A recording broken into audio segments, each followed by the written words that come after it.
हर खबर पर होगी आपकी पकड़। डाउनलोड कीजिए एबीपी लाइव ऐप।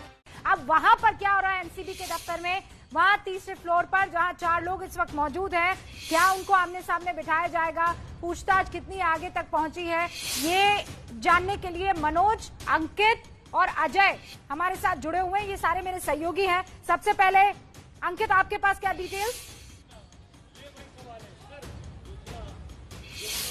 रूबिका, मैं यहाँ पर 2 जानकारियां देना चाह रहा हूँ। पहले जो दीपेश सावंत के जो वकील जो बात कर रहे थे ना कि कस्टडी में ज्यादा रखा गया, कानून ये कहता है कि किसी भी शख्स को 24 घंटे से ज्यादा अगर आप जो है अपनी हिरासत में रखती है पुलिस, तो उसकी गिरफ्तारी दिखाना जरूरी है और अगर नहीं दिखाई जाती तो उसको अदालत छोड़ सकती है। तो यहाँ पर एनसीबी ने जो जब दीपेश को बुलाया अपने पास में पूछताछ के लिए, उससे 24 घंटे से पहले उसकी हिरासत दिखाई थी, गिरफ्तारी दिखाई थी। उसी के बाद में आज कोर्ट में प्रोड्यूस किया है, जहां से कोर्ट ने उसको रिमांड पे भेजा है। दूसरी चीज, 9 सितंबर की तारीख तक ही क्यों भेजा है, यह भी महत्वपूर्ण है।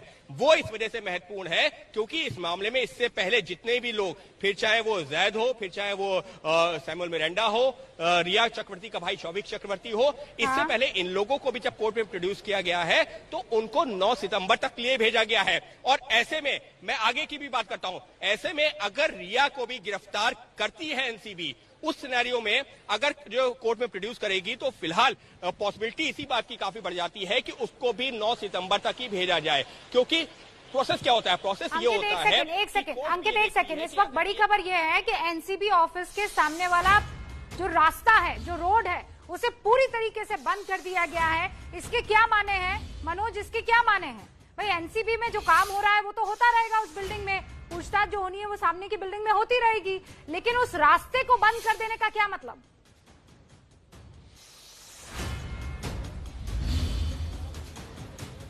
मेरे कैमरामैन आदर्श नायर जो है वो आपको तस्वीरें दिखाएंगे। जो रास्ते को ये बंद किया गया है सिर्फ मीडिया कर्मियों की भीड़ के होने की वजह से बंद किया गया है। और आज मैं आपको बताना चाहूंगा, जिस जगह पर हम खड़े हुए हैं यहाँ पर सारे सरकारी ऑफिसेज हैं, सारे ऑफिसेज बंद हैं, यहाँ पर ट्रैफिक बिल्कुल भी नहीं है। इसी वजह से भी बंद किया गया है। और मीडिया की भीड़ ज्यादा होने की वजह से जिस तरीके से मीडिया सवाल पूछने के लिए, जब कोई भी आरोपी आता है या कोई भी अधिकारी आता है सवाल पूछने के लिए आगे बढ़ती है, तो एक यहाँ पर एक गैप बनाया जा रहा है। एक तरीके से अपनी रूपरेखा तैयार कर रहे हैं कि कोई भी गाड़ी अगर किसी अधिकारी की या किसी आरोपी की यहाँ पर पहुंचे तो मीडिया उस तक ना पहुंच पाए। इसी वजह से रास्ते को बंद किया गया है। और ये जो पूरा इलाका है यहाँ पर सारे सरकारी ऑफिसेज हैं और आज यहाँ पर सारे ऑफिसेज बंद है। इस वजह से भी शायद किसी को परेशानी नहीं होगी इस रास्ता बंद होने की वजह से। किसी बड़ी कार्रवाई की आहट तो नहीं है मनोज? भाई अब तो सब कुछ हो गया, शौविक चला गया ऊपर, सैमुअल ऊपर है, दीपेश भी जिसका सबसे ज्यादा इंतजार हो रहा था वो भी अब ऊपर चला गया, समीर वानखेड़े जो आईओ हैं वो खुद ऊपर पहुंच चुके हैं, अमित घावटे पहले ही वहां पर मौजूद है, रिया भी जा चुकी है। फिर ये तैयारी किस बात की? देखिए, केपीएस मल्होत्रा जो कि दिल्ली से आए हैं और डिप्टी डायरेक्टर हैं एनसीबी के, वो अभी तक नहीं पहुंचे हैं। और हो सकता है कि ये जो यहाँ पर बैरिकेटिंग और पुलिस जो अपना बंदोबस्त कर रही है शायद उनके लिए कर रही हो, क्योंकि जब वो केपीएस मल्होत्रा यहाँ पर पहुंचेंगे तो मीडिया के तमाम सवालों के जवाब उनको देने होंगे। और हो सकता है कि अभी जांच जारी है और वो सवालों के जवाब ना देना चाहते हो, इस वजह से भी हो सकता है कि जो बैरिकेटिंग है वो यहाँ पर की गई है। क्योंकि जवाब वो तभी दे पाएंगे जब वो रिया से पूछताछ करेंगे। और रिया से पूछताछ अभी ऊपर। मनोज, अजय कुछ कहना चाह रहे हैं, वो भी वहीं पर मौजूद है। अजय, क्या बताना चाह रहे हैं आप? रूबिका, रास्तों के बंद करने का जिक्र किया आपने, मैं आपको दिखाता हूं तस्वीरों में कि क्या चल रहा है नारकोटिक्स एक्सचेंज बिल्डिंग के ठीक सामने। देखिए, ये वो गाड़ी लगा दी सड़क पे, आम दिनों में चलने वाला रास्ता है, ईडी की तरफ जाता है। और देखिए बैरिकेटिंग, पुलिस और हाथ में रस्सियां, ऐसा देखने को मिलता है जब कोई बड़ा कार्यक्रम होता है सरकारी, तो ऐसी स्थिति में पुलिसकर्मी आगे आते हैं, रस्सियां लगा देते हैं, बैरिकेटिंग लगा देते हैं, गाड़ियां लगा देते हैं, पूरी तैयारी के संग रास्तों को बंद कर देते हैं। पर अब आज नारकोटिक्स की बिल्डिंग में देखिए अब हटाने का भी सिलसिला जारी है। तो कोशिश यही है पुलिस की कि इस रास्ते को साफ किया जा सके ताकि जो अंदर कार्रवाई चल रही है वो कार्रवाई सुचारू रूप से चलते रहे। पर ऐसा देखने को मिलता नहीं है। आज का दिन छुट्टी का दिन है तो इस लिहाज से ट्रैफिक नहीं है, इस लिहाज से ज्यादा सक्रियता इस सड़क की नहीं है। पर पूरी तरीके से सील कर दिया है सड़क को। एक बार जरा दूर से हम आपको इसके बाहर खड़े होकर दिखा दें किस तरीके से रस्सियां लगाई जा रही हैं, पुलिसकर्मी बैरिकेटिंग कर दे रहे हैं। तो ये बैरिकेटिंग जो है पूरी किलाबंदी की तरह है और किलाबंदी की गई है एक्सचेंज बिल्डिंग की, जिसके तीसरे माले पर वो ऑफिस है जिस ऑफिस में लेकर गया गया है। इस समय 4 मुख्य जो लोग हैं इस पूरे मामले में अंदर हैं, रिया हैं, इसके अलावा दीपेश, शौविक और सैमुअल मिरांडा, जिनको गिरफ्तार करके रिमांड पर भी ले लिया गया है। तो पूरी ये किलाबंदी है। और अधिकारियों का जरा एक बार जिक्र कर लें कि इस मामले में केपीएस मल्होत्रा, कुल मिला के तीन प्रमुख अधिकारी हैं, केपीएस मल्होत्रा जो कि दिल्ली से आए हैं, इसके अलावा समीर हैं जो यही मुंबई के हैं, और तीसरे अमित जो बेंगलुरु के जनरल आए हैं डायरेक्टर। जो इसमें से दो मुख्य अधिकारी हैं, समीर और अमित, इस समय बिल्डिंग के अंदर है। पूछताछ का सिलसिला शुरू हो गया है। केपीएस मल्होत्रा की कोई सूचना नहीं है, संभावना थी कि वो कोर्ट में है, पर वो कोर्ट में भी नहीं थे, तो ये मुख्य अधिकारी है जो नहीं पहुंचे। इसके अलावा जो दूसरे दो अधिकारी हैं वो पहुंच गए हैं। इसके अलावा जो इस कार्यालय के मुख्य अधिकारी हैं मुताशोक जैन, वो भी पहुंचने वाले हैं। ये भी सूचना दी गई है कि इस पूरे मामले में क्या कुछ घटनाक्रम अपडेट हो रहा है, क्या कुछ नया हो रहा है, इस पूरे मामले में प्रेस कॉन्फ्रेंस भी होगी। ये एक नई सूचना है जो मैं आपको बताता चलूं, एक प्रेस कॉन्फ्रेंस भी होगी। दो समय बताया गया है क्योंकि अब अधिकारी भी पहुंच गए। पहले कहा गया था कि अभी कोर्ट में मामला चल रहा है, अधिकारी नहीं पहुंचे हैं, तो संभावना नहीं है कि अभी दिन में 2 या 2:30 बजे हो पाए, पर दो समय बताया गया है। एक तो 2 से 2:30 बजे के बीच प्रेस कॉन्फ्रेंस हो सकती है, वरना शाम को होगी, क्योंकि शाम को 5 बजे के आसपास तमाम जो सीनियर अधिकारी होते हैं वो बैठते हैं, चर्चा करते हैं, कल के स्टेप्स के विषय में चर्चा करते हैं, क्या जो सूचना इकट्ठी की गई है उस सूचना के विषय में चर्चा करते हैं।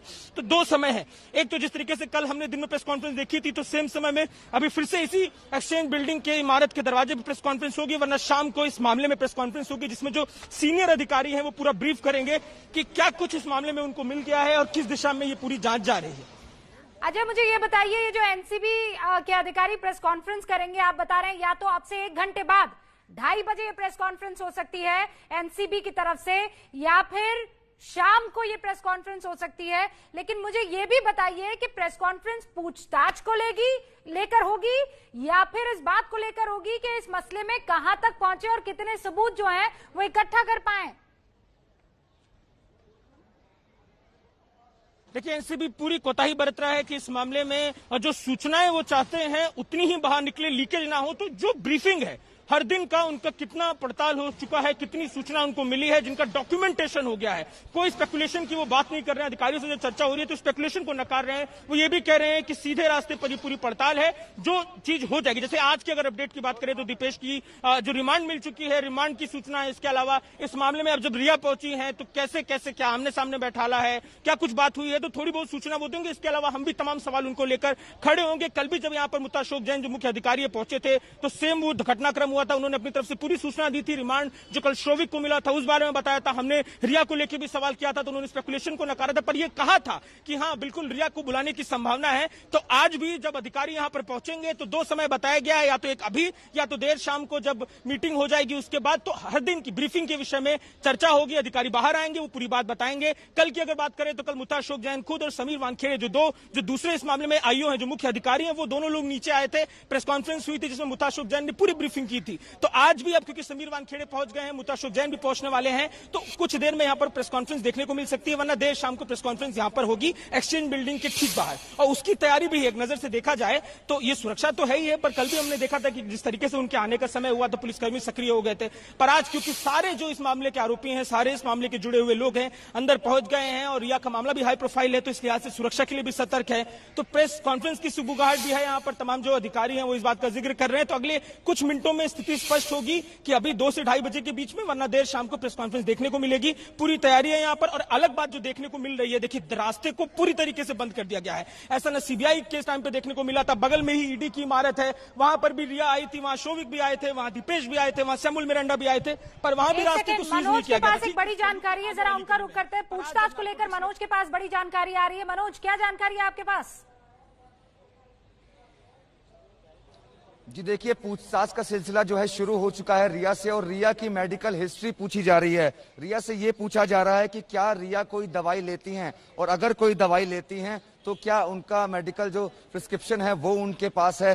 अगर वो डॉक्टरी सलाह पर कोई दवाई लेती हैं तो वो मांगा है एनसीबी ने कि अगर वो कोई दवाई ले रही हैं, डॉक्टर की कोई सलाह के बाद कोई दवाई लेती हैं या फिर खुद से कोई दवाई लेती हैं, तो उसकी डिटेल एनसीबी ने रिया से मांगी है। आपकी ये बड़ी खबर है, पूछताछ का सिलसिला शुरू हो चुका है और रिया से पूछताछ में ये पूछा गया है कि क्या वो कोई दवाई लेती हैं या फिर नहीं लेती हैं, और अगर दवाई ले रही हैं तो क्या वो किसी डॉक्टर की सलाह पर दवाई ले रही हैं या फिर खुद से कोई दवाई लेती है। तो ये पूछताछ अभी रिया से की जा रही है। जी, मैं क्या इसे वार्म अप क्वेश्चंस कह सकती हूँ, क्योंकि अभी ड्रग्स का जिक्र तक नहीं एनसीबी की तरफ से, लेकिन उनसे पूछा गया कि रिया आपकी मेडिकल हिस्ट्री क्या है। उनसे ये पूछा गया कि क्या आप किसी तरह की कोई दवा का सेवन करती हैं, अगर आप दवा का सेवन करती हैं तो ये कौन सी दवाएं हैं जो आप ले रही हैं, और अगर आप ये दवाएं ले रही हैं तो क्या डॉक्टर के प्रिस्क्रिप्शन पर ले रही हैं या फिर यूं ही अपने हिसाब से ले रही हैं। ये 3-4 सवाल इस वक्त रिया चक्रवर्ती के सामने दागे गए हैं। तो मनोज, ये तो मेरे ख्याल से वार्म अप सवाल हुए हैं। जी बिल्कुल, ये वार्म अप सवाल हुए। और एक बात और मैं आपको बताना चाहूंगा, जिस वक्त रिया चक्रवर्ती यहां पर पहुंची थी, मैं पीछे उनके जो गाड़ी थी पीछे से उनको देख रहा था, वो बिल्कुल नॉर्मल नजर आ रही थी। बिल्कुल चेहरे पर उनके शिकन जरा सी भी नजर नहीं आ रही थी। सिर्फ और सिर्फ वो मीडिया से बचना चाहती थी। इसी वजह से जो दरवाजे थे सारे उनको न्यूज़पेपर से ढका गया था, लेकिन पिछला जो शीशा था वहां से रिया चक्रवर्ती साफ तौर पर दिखाई दे रही थी और उनके चेहरे पर जो शिकन थी वो बिल्कुल भी नजर नहीं आई। सिर्फ मीडिया से बचना चाहती थी। यही वजह थी कि पुलिस से भी प्रोटेक्शन मिली और मीडिया के सवालों से बचते हुए रिया चक्रवर्ती एनसीबी के ऑफिस में दाखिल हो चुकी हैं। सवाल जवाब का जो सिलसिला है वो शुरू हो चुका है। और बिल्कुल आपने सही कहा कि ये वार्म अप क्वेश्चन है जो उनसे नॉर्मली पूछे जा रहे हैं कि क्या वो कोई दवाई लेती हैं या नहीं लेती हैं, अगर लेती हैं तो किस डॉक्टर की सलाह पर लेती हैं या खुद से कोई दवाई लेती हैं। तो अभी वार्म अप क्वेश्चन का जो सिलसिला है वो शुरू हो चुका है। पल पल की जानकारी एबीपी न्यूज जो है अपने दर्शकों को देता रहेगा कि अंदर क्या क्या चल रहा है। जैसे ही कोई जानकारी आएगी इसके बाद मैं वो भी आपको बताऊंगा। ओके, थैंक यू मनोज जानकारी देने के लिए। तो शुरुआत में जो सवाल दागे गए हैं या सवाल पूछे गए हैं रिया चक्रवर्ती से अधिकारियों की तरफ से एनसीबी के, वो यही है कि आपकी कोई मेडिकल हिस्ट्री है क्या, आप कोई दवाइयां लेती हैं, अगर ये दवाइयां लेती हैं तो क्या डॉक्टर के प्रिस्क्रिप्शन पर लेती हैं, कब लेती हैं, और डॉक्टर के प्रिस्क्रिप्शन के बगैर लेती हैं तो क्यों लेती हैं। ये वो सारे सवाल हैं जो इस वक्त पूछे गए हैं। अंकित भी हमारे साथ बने हुए हैं। अंकित, प्रेस कॉन्फ्रेंस भी एनसीबी के अधिकारियों को करनी है, 2 बजे का वक्त हो सकता है, शाम को भी हो सकता है।